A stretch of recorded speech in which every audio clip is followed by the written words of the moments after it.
Ano ibig sabihin ng multiply? Hindi mathematics ang ibig sabihin yan. Pag sinabing multiply sa wikang Tagalog, magpakarami. Pero ang magpapakarami, pagdating sa blessing ng Diyos, iba yan sa pagpapakarami pagdating sa hayop. Ang hayop hindi binigyan ng blessing na be fruitful and multiply. Ang tao, sinabi ng God, bago mag-multiply, mag-fulfill muna ng first blessing ng maturity. Ang tinatawag nating multiplication nagsisimula sa mag-asawa, si Mr. at si Mrs. Kaya una sa lahat, dapat si Mr. maging matured, si Mrs. maging matured. So anong ibig sabihin nito? Ang first step ng second blessing ay marriage. Kaya ang pag-aasawa, hindi ito na-imbento ng tao. Ang pag-aasawa, hindi na-imbento ng batas. Sino ang unang nag-isip ng pag-aasawa? Ang Diyos. Design ng Diyos sa tao. Na ang lalaki mag-aasawa ng babae, ang babae mag-aasawa ng lalaki. Kaya gumawa siya ng dalawa. Isang Adan, isang Eva. Hindi dalawang Adan, hindi dalawang Eva. Dahil ang kanyang plano, mag-asawa. At pag sila ay naging mag-asawa, dito na lumalabas yung himala ng multiply. Anong himala yon? Nagkakaroon sila ng anak. Saan ang galing si baby? Kay nanay lang, kay tatay din. Pareho sila. Hindi nang galing lang kay Mrs. Hindi rin nang galing lang kay Mr. Silang dalawa ang pinanggalingan ng bata. At sabi ko nga kanina, kung anong puno, siyang bunga. Saan galing ang mabubuting anak? E di sa mabubuting magulang. Paano ka magiging mabuting magulang? Kailangan mabuting mag-asawa kayo muna. Paano nagiging mabuting mag-asawa? Kailangan maging mabuting tao ka muna. First blessing. Kaya ang linaw ng plano ng Diyos, be fruitful, multiply. Madali lang magpakarami. Kahit 15 taon, pwede ng mga anak. Pero yung ba ang kahulugan ni God na magparami na tayo dahil nasa tamang edad na, pwede ng mga anak, nag-menstruation na yung bata? Hindi. Ang condition ng multiply ay first blessing. Maging tunay ka muna. Kasi galing sa iyo ang gagawin mong bagong tao, anak mo. At galing doon, manggaling ang pamilya, ang bansa, at ang mundo. Kaya God-centered parents, godly children, harmonized family, a peaceful world. Ito ang plano. Nung sinabi ng Diyos na multiply, hindi lang magpakarami. Kaya pag sinabi natin blessing, hindi paramihan anak. Ang anak ko 10, ikaw 5 lang. Ako bless, ikaw hindi. Hindi ganun yun. Diba? Ang anak ko 3, ang anak mo 2. Lamang pa rin ako ng blessing sa iyo. Of course, lamang siya sa numero. Pero hindi yun ang pamantayan ng blessing. Sapagkat ang gusto ni God, mag-raise tayo ng anak. Kung paano rinaise ni God si Adam and Eve, ganun din dapat natin rinaise. At ito pa, ang sabi ni Mother Moon, we marry in order to resemble God. Dapat ituro natin ito sa lahat ng mga kabataan. Ang dahilan kung bakit nag-aasawa ang babae at lalaki ay para maging kawangis niya ang Diyos. Anong dahilan nag-aasawa? Anong dahilan nagkakaroon ng relasyon ng mga babae at lalaki ngayon? Hindi na ito. Nagkagustuhan. Diba? Nagkita sa isang party. And then, dahil doon, gusto na magsama. Hindi lang yun ang dahilan. Ang pangunahing dahilan to resemble God. Dahil natatandaan yung pinaliwanag ko kanina, ang Diyos ang lumikha kay Adan. Ang Diyos din ang lumikha kay Eva. Kaming mga lalaki, kalahati lang kami ng katangian ng Diyos. Paano ko makukumpleto? Lalaki rin? Hindi. Para maging kumpleto ang katangian ng Diyos sa buhay ko, kailangan ko ng asawang babae. Naintindihan niyo ba? Kayong mga babae, kalahati lang din kayo. Sino ang pupuno doon sa kalahating yon? Yung kanyang asawa, yung mister. Ito ang malalim na kahulugan ng pag-aasawa. Kaya sabi ko kanina, hindi ito na imbento ng tao. Ito ay gawa, akda ng Diyos. Na ang tao ay maging matured, pagkatapos sila ibibigyan ng blessing mag-asawa, at doon lalabas ang kanilang anak. Kaya bakit naging lalaki si lalaki at naging babae si babae? Sabi ko kanina, halos kambal ang itsura. Magkamukhang magkamukha si Eva at si Adan. Pareho silang may ulo, may kamay, may paa. No?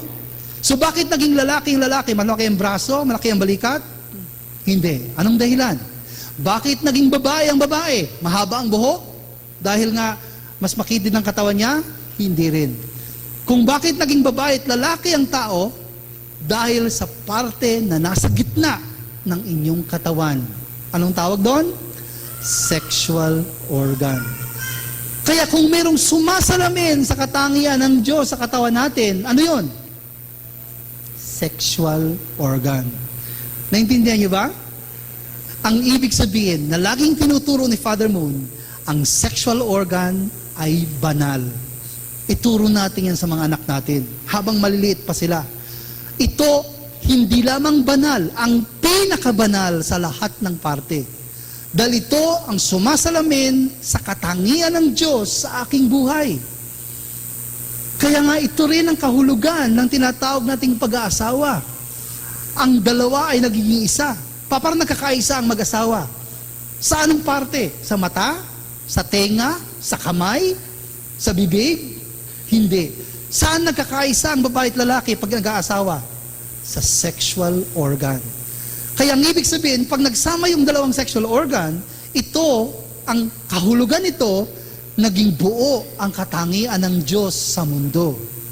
Kaya nagkakaroon ng katuparan ng katangian ng Diyos sa tao, sa pamamagitan ng babae at ng lalaki. Napakabanal, di ba? Kaya ito ang kahulugan ng blessing. Hindi lang basta-basta na parang magkakaroon ka ng karapatan, magkaroon ng relasyong sexual, pero ang ibig sabihin nun, ito ang pinakabanal na parte ng tao. Ito ang tinatawag nating pamilya. Kapag ang pamilya ay maayos, maayos din ang lipunan. Dahil ang lahat ng relasyon natin sa pamilya, ang nagtuturo sa atin ang relasyon natin sa labas ng pamilya. Kung magalang ka sa magulang, magalang ka rin sa leader mo. Kung sumusunod ka rin sa kanila. Kung pasaway ka sa magulang mo, ikaw rin yung pasaway na estudyante sa eskwelahan. Ikaw din hindi sumusunod sa mga leaders. Pag pasaway ka sa bahay, hindi ka sumusunod sa utos, ikaw rin hindi sumusunod sa batas. Kaya anong ibig sabihin? Para magkaroon ng isang magandang lipunan, magsisimula sa pamilya. Kung meron ka mga kapatid at marunong ka makitungo sa matanda at mas bata, ito rin ang tuturo sa iyo ng relasyon mo sa mga magkakapatid, sa mga tao sa labas ng pamilya mo, para sa mga mas matanda sa iyo at mas bata. Pero kung merong relasyon sa pamilya na hindi pwedeng i-extend, ito yung mag-asawa. Okay lang magkaroon ka ng tatay at nanay na tinatawag mo sa labas na hindi yung tatay at nanay mo. Tawagin mo pa yung kuya at ate mo, tito, tita, lolo, lola sa labas. Pero si Mister, isa lang. Si Mrs., isa lang din. Yung nasa bahay. Hindi pwedeng may Mister ka dito, may Mister ka pa doon. May Mrs. ka dito, may Mrs. ka rin doon. Ito ang very clear na standard na pinakita sa atin. Kaya naglikha ang Diyos ng dalawa. Lalaki at babae. Si Adan at si Eva. Okay? So hindi bali meron kayong lolo, lola, tita, tito, kuya, ate, o kaya kung ano pa. Pero pag si Mr. at Mrs., yun nasa bahay. Exclusive. Yun ang ibig sabihin ng ideal family. Ayon sa turo ng iba't ibang relihiyon, ito ay kinikilala. Sabi sa Quran, He has created spouses for you and planted affection and mercy between you. Kinikilala ng Islam ang kahalagahan ng mag-asawa. Ito naman sa relihiyon ng Hinduism, mga Bombay, na nanggaling sa India. I am he, you are she. I am song, you are verse. I am heaven, you are earth. We two shall together dwell, becoming parents of children. Ibig sabihin, hindi eksklusibo sa Quran, hindi eksklusibo sa Bible ang turo ng pag-aasawa at pagpapamilya. Ito yung universal teaching ng lahat ng relihiyon. Buddhism, turo ni Buddha, supporting one's father and mother, cherishing wife and children, and a peaceful occupation, this is the greatest blessing. Tungkol sa pamilya. Kinikilala ng buong mundo, kinikilala ng buong kultura, kinikilala ng lahat ng relihiyon. Kaya saan paraan pwede magkaisa? Sa politika? Hindi. Sa relihiyon? Hindi rin. Saan pwede magkaisa ang tao? Sa pamilya at sa blessing ng Diyos. Kaya dito ang paraan na pwede magkaisa ang sangkatauhan. Kaya ang vision natin, di ba? One family under God. Yung tinatawag nating Diyos ang magulang, tayo mga anak. Meron pang ikatlo, dominion over the creation. Binigay ng Diyos ang kapangyarihan, otoridad sa tao, kay Eva at Adan, para sila ang mag-dominate. Kayo ang mag-alaga, kayo ang magbigay ng mga pangalan, kayo ang gumamit, sabi niya. So, ang ibig sabihin, ang lahat ng mga material na bagay sa ating kapaligiran ay para sa ating kapakanan, para sa ating kasaganaang buhay. Ang ibig sabihin nito, hindi masama ang material na bagay. Or, hindi masama ang pera. Mag-isip ka ng magandang bahay, masarap na pagkain, magandang damit, hindi yan masama. Kaya lang, ang tawag natin dyan, ikatlong pagpapala. Ang problema sa marami, ginagawa nilang pangunahing bagay sa buhay nila ang material. Dapat may mauuna. Be fruitful. Susunod na ba yung material? Hindi. Multiply. So anong una? Dapat maging tunay ang iyong ugali. Tunay ang iyong karakter. Pangalawa, gumawa ka ng isang maayos na mag-asawa at pamilya. At yung ikatlong pagpapalang material, idadagdag yan sa iyo. Kaya sabi ni Jesus, seek ye first. Una sa lahat, the kingdom of God. And then, all the other things will be added to you. Idadagdag na lang yon. Kaya ito ang sinasabi ni Father mo, ng sekreto ng magandang buhay. Unahin mo yung first and second blessing at hindi ka makakaproblema sa third blessing. Adyo? So yun ang gagawin natin. Hindi yung habol ka ng habol ng pera, yung pera naman takbo ng takbo, ang papahabol sa iyo. Walang kwenta ang maraming pera sa isang taong tamad. Di ba? Walang kwenta ang maraming pera sa isang taong korap. Yung pera na nahawakan mo, baka iyan pa ang sumira sa buhay mo. Ito ang maging kompromiso sa mga moralidad na alam mo. Kasi ang mga tao, kapag mahina yung pundasyon na yon, no, masilaw na konti sa counting pera lang, nakakalimutan ng lahat na natutunan nila sa moralidad. Kaya nga, napakalinaw. Ito ay ikatlong pagpapala. Hindi ito una. Binigay sa atin lahat ng Diyos. Binigay niya sa atin ang karapatan at kapangyarihan na gamitin ang lahat. Kaya lahat ng ating pangangailangan nasa kapaligiran. Saan ang galing ang pagkain? Kanina, may bigas tayong kinain. May manok. Saan galing yan? Sa kapaligiran.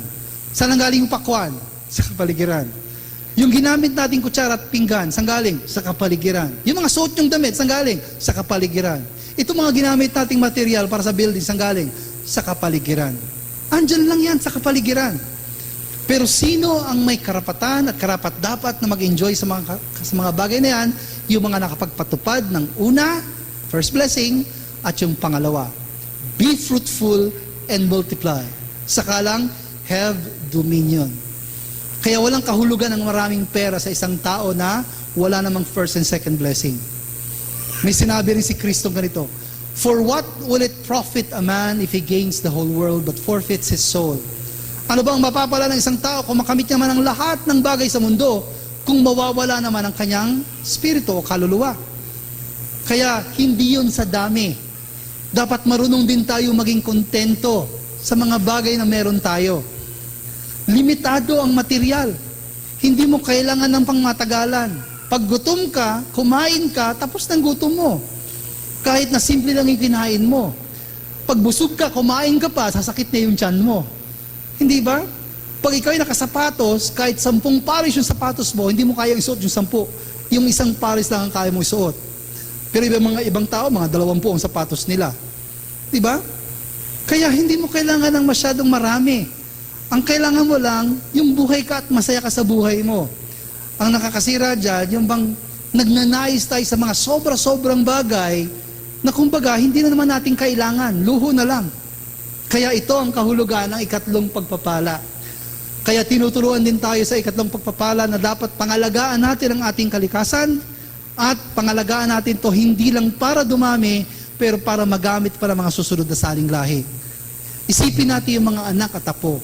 Sila ang magmamana nitong mundo pag wala na tayo. Meron pa ba silang mga malinis na tubig? Meron pa ba silang mga kahoy? Meron pa ba silang mga pagkain? Ito ang responsibilidad natin na alagaan ang kapaligiran. So, to summarize itong tatlong blessing, ang essence ng Diyos, love, true love. Ito ay sa pamamagitan ng partner. Hindi magkakaroon ng love kung walang partner. And then, tayo ay linikha ng Diyos bilang mga anak. Tayo ang partner ng pag-ibig ng Diyos. Ang gusto ng Diyos ay makaramdam ng kaligayahan sa pamamagitan ng pamilya. Ang Diyos ay magulang, tayo mga anak. Kaya pamilya ang konsepto niya. Kaya pag bumuo tayo ng isang magandang pamilya, ito ang kinatutuwa at kinalulugod ng Diyos higit sa lahat. Kaya ito ang ibig sabihin ng blessing din. And then, ito ang magiging pundasyon ng kaayusan ng ating bansa at ang kapayapaan ng buong mundo. Kaya simple lang, no? Be fruitful, multiply, have dominion. Pero kung uunawain nating mabuti, dito nakasulat ang lahat ng plano para matupad ang kanyang ninais mula ng unang-unang panahon. Be fruitful, ibig sabihin self-control, self-discipline, self-dominion. Multiply, ibig sabihin si Eva at Adan ang unang magiging magulang, sila ang kikilala nating tunay na magulang, at dadami, hindi lang kanilang anak, ang anak nila mga anak din, magkakaroon ng mga angkan, magkakaroon ng mga tribo, magiging lipunan, bansa, at kahit na mapuno ang mundo, isang pamilya pa rin tayo. Iisa ang magulang natin, si Eva at si Adan. Tayong lahat, kahit siguro nagkaiba-iba ang kulay ng balat natin, tayo ay magiging isang magkakapatid na pamilya. At pag natupad na ito, yung ikatlo, idadagdag ng Diyos. Yung material na bagay. Kaya, walang tinatawag tayong swerte at malas. Lahat ay may prinsipyo. Kaya kung ginawa mo ang tama, may blessing ka. Pero pag hindi mo ginagawa ang tama, hindi minamalas yon. Kaya ang tamang paraan para tumanggap ng biyaya, gawin mo yung tamang prinsipyo at ito ay mapapasayo. Kaya ang ikatlong blessing, material. All things, ang ibig sabihin, ang material na bagay. Ang lahat ay tumutubo, yung buhay lang, yung living things. At ang lahat ng ito ay nagdi-develop din. Kung hindi man sila tumutubo, dahil hindi sila buhay, lahat ng mga bagay sa universe natin ay nagbabago, nag-i-improve o nagaganyan. Katulad ng seed. Nasa loob na ng seed ang lahat ng kailangan para maging isang halaman o isang puno. Nabanggit ko kanina yung buto ng mangga. Sa loob ng buto ng mangga, nandun na yung design. Sa larangan ng engineering, pag gagawa ka ng design, marami kang kailangang papel, marami kang computer na gagamitin. Pero ito, merong design pero invisible, di mo nakikita. At ang seed na yan ay tutubo na magiging puno. At pag ito'y namunga ulit, yung seed na yan, pag naitanim mo ulit, ganun ulit siya. Kaya ito yung tinatawag nating natural law. Everything takes time. Lahat ng tumutubo, hindi instant, hindi automatic. Kailangan ng panahon, at sa tamang panahon, ito yung tinatawag nating maturity niya. Pag pinag-uusapan ng panahon, merong tatlong baitang o tatlong pwede nating hatiin ang panahon sa tatlo. Yung simula, yung katapusan, at yung gitna. Kahit na napakaiksi ng panahon, may beginning, may ending, may middle. Kahit 1 second, may beginning, may ending, may middle. Itong tatlong steps na ito.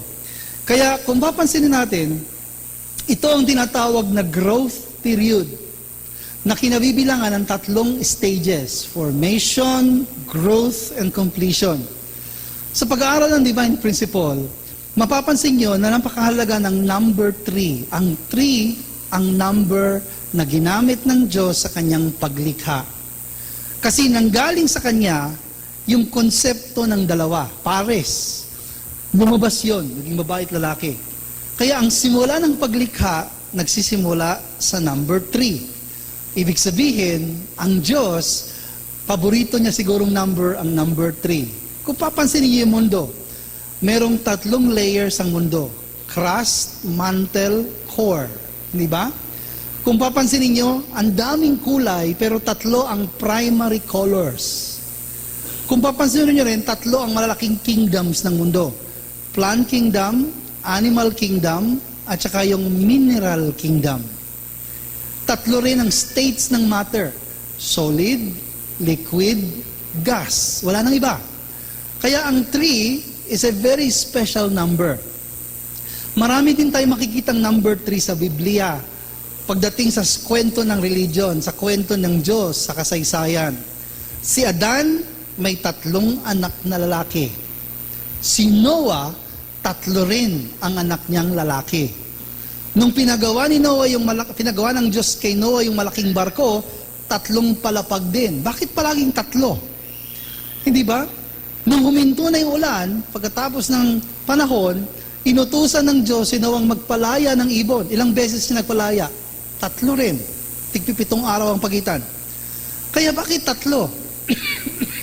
Nung tinawag ng Diyos si Abraham, pinag-alay niya ng alay, tatlong klaseng alay din. Marami pang iba. Pero ang pinakamarami si Jesus. Nung pinanganak si Jesus, dinalaw siya ng tatlong mago na may dalang tatlong regalo. Hindi ba? At nabuhay si Jesus ng 30 taon na privado, private life. Kaya ilang taon siya na nagsimula siyang magministro? 30. Ibig sabihin, number 3 pa din. Ilang taon tumagal ang kanyang public ministry? 3 taon. 3 na naman. Kaya ilang taon siya nang namatay? 33. Anong oras siya namatay? 3:00. Ilang araw siya nung nabuhay siya muli? 3. Sa palagay niyo, nagkataon lang yon? Prinsipyo yung number 3. Kaya ang ibig sabihin, ito ay nanggaling pa sa creation. Kaya pag pinag-uusapan ng growing, ang growth, 3 stages ang time, beginning, ending, and middle. Tinatawag na formation, growth, and completion. Lahat ng nag-grow takes time in 3 stages bago makarating sa tinatawag na maturity or perfection. Hindi lang mga halaman, pati mga hayop, at higit sa lahat, tao. Ang goal natin is maturity, yung first blessing. At ito ay hindi lang basta nangyayari. Kaya pag nung pinanganak si Eva at Adan, hindi sila matured, hindi sila perfect. Dadaan sila sa panahon at sa proseso para maging matured. Kaya sa pag-aaral din ng psychology, sa pag-aaral ng human development, it takes time. No? Sa pag-aaral ng psychology, may mga panahon. First 7 years, second 7 years, third year, nagbabago ang tao sa iba-ibang baitang ng kanyang pagtanda. Kaya ito ay may kinalaman talaga sa growth. Kaya napakahalaga ng time. Time is very important. Again, isang bagay na hindi natin nakikita. Pero mula nung nilikha ng Diyos ang universe, nag-start na yung timer. Nag-start na mag-click, ika nga natin. Nakikita mo ba yung oras? Pag tinignan mo yung orasan, may oras na makikita. Pero hindi mo nakikita. Pero kahit ayaw mo sa gusto mo, umaandar ang oras. Nagka-clock. Nagta-timer ang lahat ng bagay. Kasama yan sa creation. Time is part of God's creation. Ito yung pinag-usapan natin kanina. Ang tao pinapanganak, hindi siya mature, pero may potential siya maging mature. At pagkatapos ng panahon, siya ay magmamature. Pero hindi lang panahon. Kailangan din ng efforts. Ito ang kaibahan ng tao sa lahat ng nilikha ng Diyos. Ang tao lamang ang merong kailangang tutuparing tungkulin para matupad ang kanyang maturity of character. Kaya ibig sabihin ito, hindi automatic ang spiritual growth. Katawan, automatic. Kahit ayaw mo at sa gusto mo, tutubo ang buhok mo. Pag pinutol mo yung kuko, pagkatapos ng 1 linggo, hahaba. Kaya mo bang pigilan yan? Automatic yan. Hindi ba? Pero ang tao, hindi automatic yung spiritual growth and development. Hindi. Katulad ng binanggit ko kanina, merong effort. Ito lang ang tanging likha ng Diyos na merong ganon.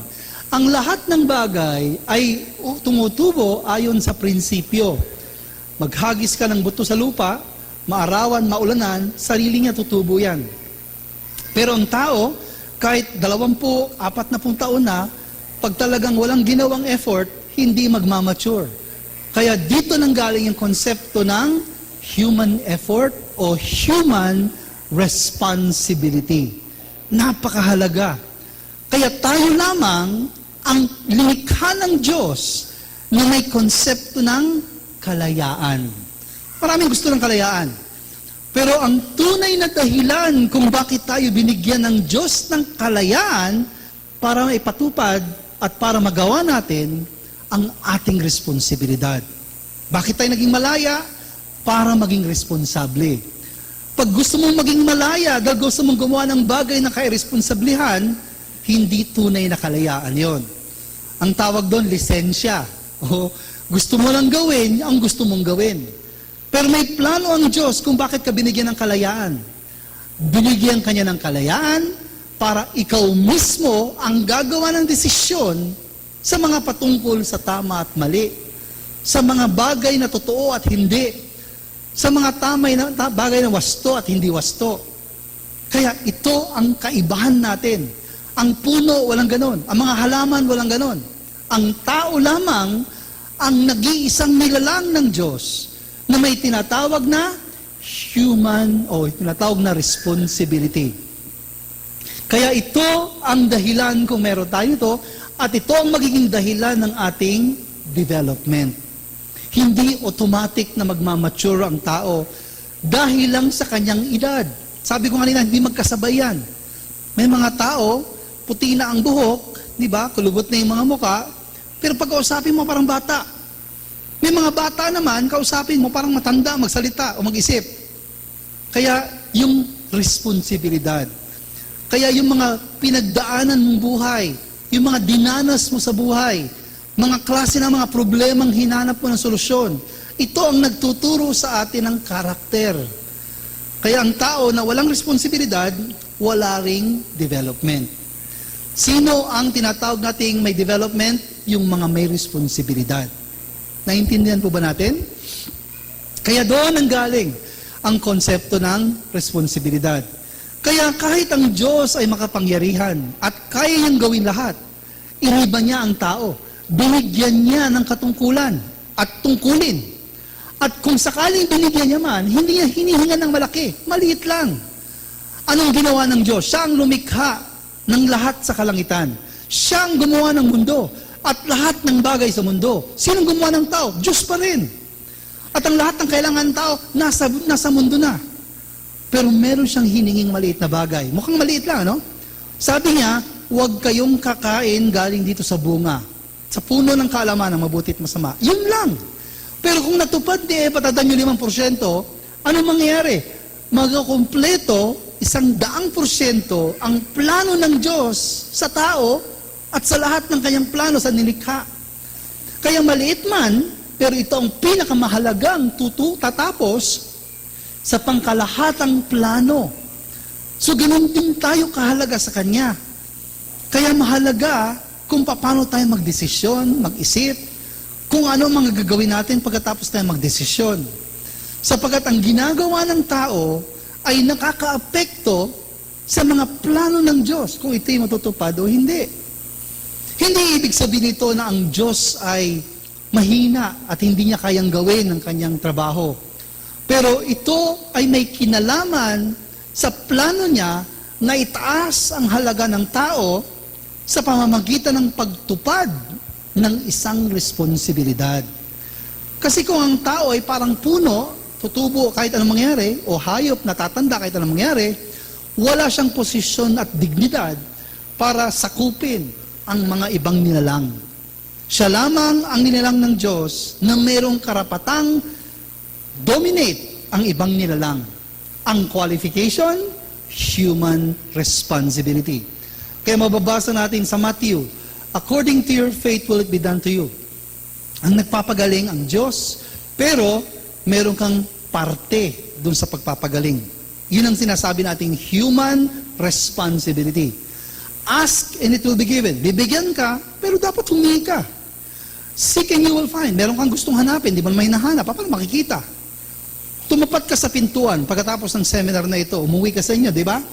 And then subukan mong tumapat lang, huwag kang kumatok. May magbubukas ba? Siguro may magbubukas kung may lalabas. Pero hindi dahil sa iyo. Pero pag kumatok ka, may magbubukas. So mayroong responsibilidad. Hindi lahat gagawin ng Diyos, hindi dahil sa hindi niya kaya at hindi dahil sa hindi niya gusto ang kabutihan. Pero gusto niya, ito ay manggaling sa ating sariling pasya. Ito ang dahilan naging malaya ang tao. Pwede tayong sumunod, pero pwede rin tayong sumaway. Kaya kahit napakapangyarihan ng Diyos, hindi niya tayo pwedeng pilitin kung ayaw natin. Kahit na napakamakapangyarihan Ang Diyos, hindi niya tayong pwedeng pagawin ng isang bagay na ayaw natin. Nasa atin ang desisyon na yon. Naintindihan niyo ba? Kaya napakahalaga ng tinatawag ng prinsipyo ng growth at ang pinaka-importante dyan, yung tinatawag nating responsibilidad ng tao. Ganon din, kahit na ganong kalaki ng tukso, hindi ibig sabihin na automatic magpapatukso ka na rin.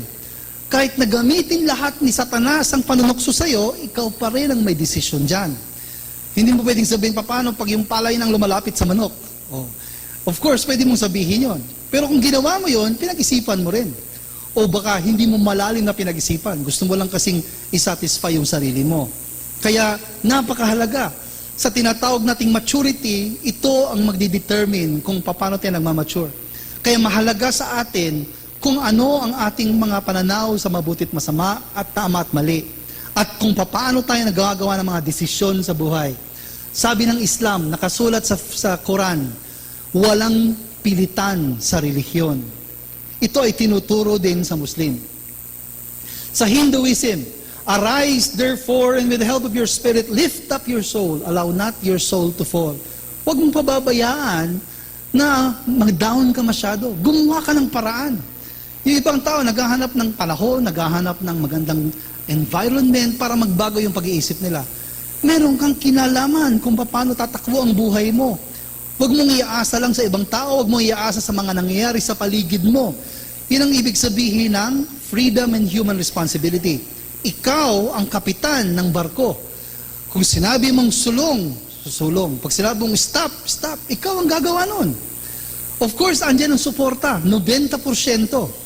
Pero hindi gagawin ng Diyos ang lahat para sa iyo. Lalo na patungkol sa mga desisyon tungkol sa mabuti at masama, tama at mali. Ito naman ang turo ni Buddha. Uplift yourself even as an elephant draws himself out of the muddy swamp.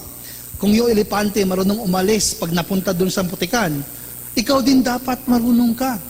Hindi nandiyan ka, nakalugmo ka na, kawawa naman ako nung gagawin ko. Tapos, God, ba't di mo ko tinutulungan? Ayun pala, marami ng pagkakataon, nagpadala si Diyos, si God ng pagtutulong sa'yo. Pero ikaw, wala kang gustong gawin. Gusto mo lang na may mangyaring maganda sa'yo. Kaya, mas magaling tayo sa elepante, di ba? Kung yung elepante daw kaya yung umalis doon sa putikan, dapat marunong din tayo at higit pa tayo sa elepante. Sabi ng Buddhism. Kaya ang responsibilidad ay isang importanteng prinsipyo. Kapag tinupad ang responsibilidad, ito ang dahilan magiging matured ang isang tao. Hindi ang relihiyon, hindi ang simbahan, hindi ang church niya, kung hindi yung mga ginagawa niya sa buhay niya. Andyan, of course, 95% ng ating kaligtasan mga galing sa Diyos. Pero hindi pwedeng 100%. Meron tayong maliit na contribution. And then, kapag hindi natin ginawa, ito ang dahilan, nagiging malabo or distorted or mali ang ating nadidevelop na character. Kaya tayo ang gumagawa ng ating sariling character.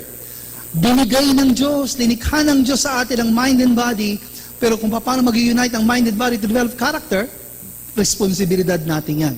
Hindi na yan natin iaasa. At the more na inaasa natin, the more na wala tayong ginagawa. The more na wala tayong ginagawa, tumatakbo ang panahon, walang nangyayari. Kaya yun ang ibig sabihin. God's two choices. Ito ay napakahalagang katanungan.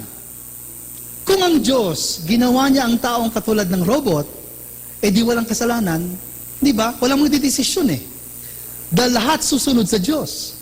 Pero tandaan natin, bago ang Diyos ay Diyos ng batas, una sa lahat, siya ay Diyos ng pag-ibig. Kaya ito ang dahilan, hindi niya tayo ginawang ganito. Ginawa niya tayong tao. Ibig sabihin, merong malayang pag-iisip at merong malayang pagdidesisyon at pagpipili. Yun ang ibig sabihin. Anong ibig sabihin ko nito? Pag pinag-uusapan naman ng pag-ibig, ang tunay na pag-ibig, hindi pwedeng pilitan. Alam niyo ba yung salitang shotgun wedding? Ikakasal ka dahil ikaw ay pinilit.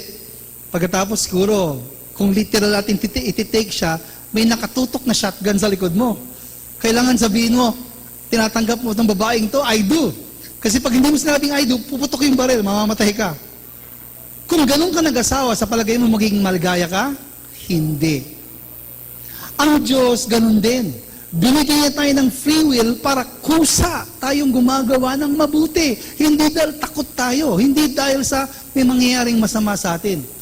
Pero dahil pag-isipan natin itong tama, itong mabuti, ginagawa natin ito. Kaya, ito ang kanyang pinili. Hindi bali ng may posibilidad na magkasala ang tao. Pero, hindi magiging tunay na tao ang tao kung hindi binigyan ng kaligayahan. Siguro ang magandang example ito, relo. Sa bahay, di ba, meron kayong alarm clock? Kapag gusto mong gumising ng alas 5 ng madaling araw, sinet mo yung alarm clock ng alas 5. And pagdating ng alas 5, nagluring ang relo, ginising ka, hindi ka nagpapasalamat sa relo. Bakit? Ikaw din ang nag-program ng relo. Mahal na mahal mo yung relo mo kasi ginigising ka sa umaga? Hindi, ikaw din ang nag-program. Kaya kung tayo ginawa ng Diyos na automatic na robot, at tayo sumusunod sa Kanya, dahil robot nga tayo, hindi siya matutuwa sa atin. Pero kung alam mo ang benepisyo ng masama, alam mo ang sakripisyo ng mabuti, pero pinili mo pa rin yung mabuti, ito ang nakakalugod sa Kanya. Kaya ito ang kahalagahan, binigyan niya tayo ng free will. Ito ang isang napakahalagang konsepto pagdating sa growing period. Ang tao'y tumutubo. Natural sa physical, pero sa spiritual, hindi. Kailangan ng responsibilidad. At ang pinakamahalaga, yung paating paraan ng paggamit sa ating kalayaan. Ang tunay na pag-ibig, hindi sa pilitan, hindi sa takutan, natutupad. Kaya kapag ang tao ay sumusunod sa Diyos, dahil gusto niya talagang sundin ang Diyos, ito ang tunay na responsibilidad na dapat nating gagawin. Pag tayo ginawang robot, wala tayong potential for love. Hindi tayo makakaramdam ng love. Walang tuwa rin ang Diyos sa atin. Hindi tayo nakakatuwa. Wala ring creativity ang tao. Ba't ka pa gagawa?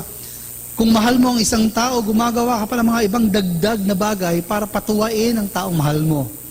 Pero pag automatic ka lang na robot, susunod ka lang. Pag sinabing kaliwa, kanan, wala yon. Ikaw din na nag-program eh. Kaya ganoon din ang gusto ni God sa atin. Kaya itong prinsipyong ito ay napakamahalaga. Kung natupad ng tao ang kanyang responsibilidad, we create the ideal world and give joy to God. Nais ba ng Diyos ang ideal world? Yes. Pero kasama sa kanyang prinsipyo na itaas ang halaga ng tao. Para tumaas ang halaga ng tao, lamang sa lahat ng ibang nilalang, binigyan niya ng responsibilidad. Kasama sa responsibilidad, binigyan niya ng kalayaan. Kapag ang tao ay nag-decide sa kanyang responsibilidad, base sa tama, sa wasto at sa tunay, sa totoo, ito ang nagkikreate ng mabuti at nagkikreate ng joy. Kung hindi naman, ito ang nagkikreate ng evil world at nagbibigay ng kalungkutan sa Diyos na lumikha sa Kanya. Kaya ito ang prinsipyo ng human responsibility na mahalaga sa ating buhay. Kaya ito ang, kumbaga, sukatan ng maturity. Hindi yung edad. Hindi yung, kumbaga, laki o bigat ng timbang. Ang sukatan yan kung paano ka naging responsableng tao. At ang pinaka-importanting responsibilidad, yung responsibilidad mo sa Diyos. Ang ibig sabihin nun, yung pagpili sa tama at mali. Dapat pipiliin mo yung tama. Hindi yung alam mo ng mali, ginagawa mo pa rin. Tapos inuulit mo pa ng inuulit. Di ba? Anong tawag doon? Kahit ikaw nakakaalam, at kahit ikaw lang nakakaalam noon, alam mo, it is irresponsible. Pero pagka alam mo na malaking sakripisyo pero ginagawa mo dahil tama, yun ang ibig sabihin ng taong responsable. Bakit tayo binigyan? Para nga ma-inherit natin yung creativity at mataasan natin ang halaga. Kasi kung wala tayong responsibilidad, anong kinaibahan natin sa puno, sa mga hayop? Magre-reklamo na sila sa atin. Ba't nyo kami ginagamit? Pareho lang naman tayo ah. Bakit mo kami kinakatay? Sasabihin ng mga hayop.